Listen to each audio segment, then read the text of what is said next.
এটা কিভাবে আমরা মেজারমেন্ট নেব, এটা কত কত রয়েছে?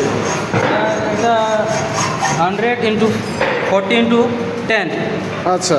এটা স্যার স্কেলের সাইজে মেজারমেন্ট নিয়েছি। সর্বপ্রথম স্যার 100,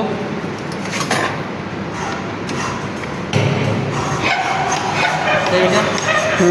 তারপর স্যার 40, এটা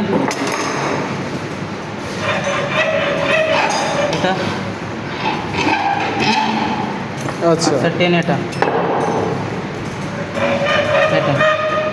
আচ্ছা। হ্যাঁ, তারপর এটা কাটিংয়ের পর কি করা হয়? কাটিংয়ের পর স্যার ফাইলিং করা হয়। আচ্ছা, ফাইলিং আমরা করার পর কি করে বুঝো সেটা সমান হচ্ছে? স্যার মেজারমেন্ট স্কেলের সাইজে। আচ্ছা, একবার মেজারমেন্ট করে দেখাও কীভাবে সমান করব।